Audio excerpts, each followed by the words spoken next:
Good afternoon, all. And thank you, Mr. President. The White House Coronavirus Task Force met today. We briefed the President on our latest recommendations.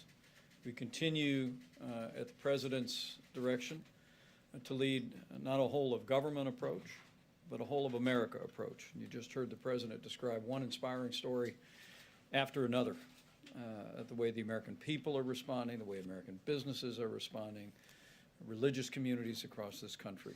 The American people are coming together. They're responding with common sense, compassion, and generosity. People are heeding the advice of state and local authorities, and tens of millions of Americans are putting into practice 15 days to slow the spread. We are officially, Mr. President, 6 days into our 15 days, and as we look all across this country, while we strongly support the decisions that governors in states where we have significant outbreak have taken, we encourage every American to listen to those state and local authorities.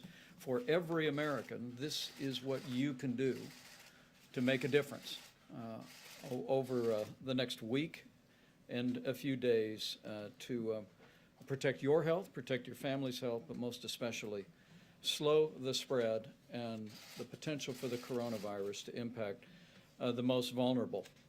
As the President said, we've almost been overwhelmed at the outpouring of support from American businesses. The President spoke yesterday to thousands of small businesses. We spoke to manufacturers yesterday, and in fact, as the President indicated, the FDA in record time just approved one manufacturer that will be producing millions of surgical masks in a matter of weeks for the American people.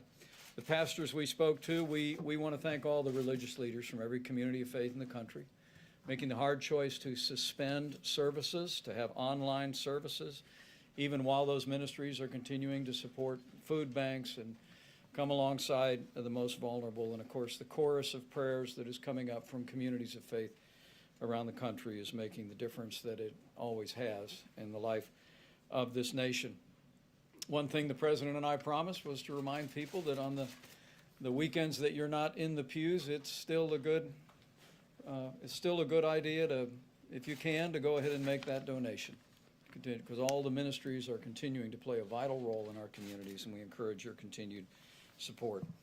The President and I are grateful that the American people are listening to state and local authorities and putting into practice all of the recommendations in the President's coronavirus guidelines.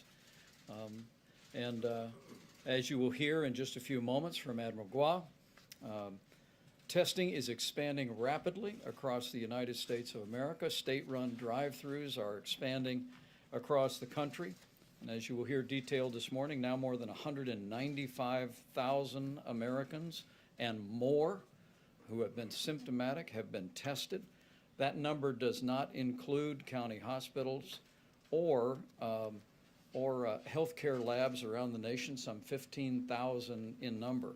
And among the number of the more than 195,000 that have been tested, it's important to remember that only 19,343 at this moment have tested positive for the coronavirus. We continue to urge state and local health authorities to contact FEMA for all the latest developments and innovations in testing. But we want to remind Americans, as Dr. Fauci will emphasize in a moment, if you don't have symptoms, don't do a test.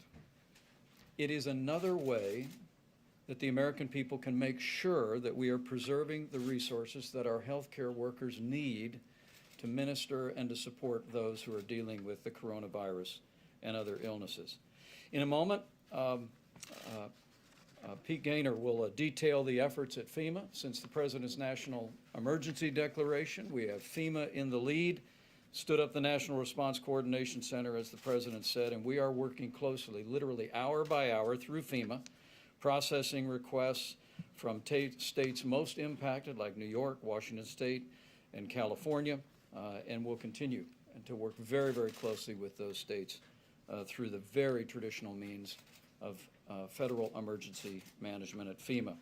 Secretary Carson will describe decisive actions the President alluded to bring foreclosure relief to Americans. And on the subject of supplies, in a moment you will hear of not only the progress that we're making on testing, but on Monday we'll be detailing for the American people the progress that we are making on the President's strategy of procuring more personal protective equipment and medical supplies, allocating them through the system of FEMA, and continuing to urge conservation by Americans. In fact, I'm pleased to report to the President today that HHS just placed an order for hundreds of millions of N95 masks that will be being made available to healthcare providers across the country.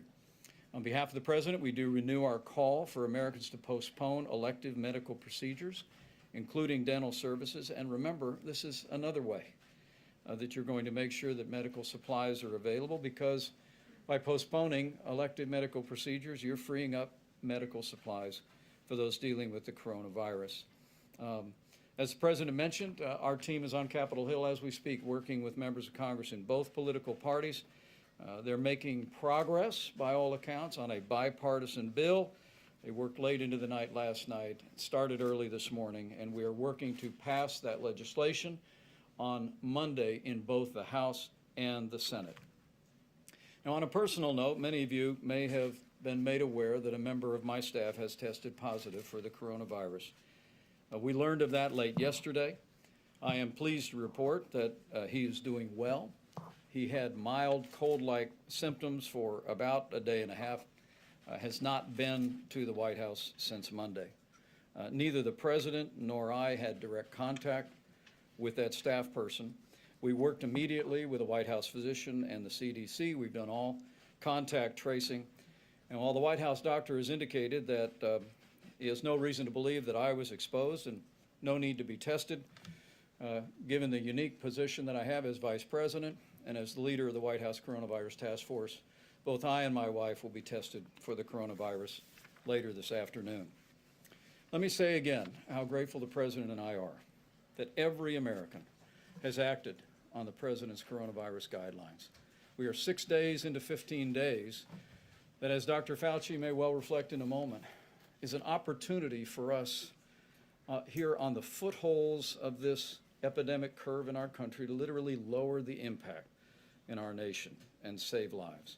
Every American can do their part to slow the spread, and we encourage you each to continue to do that.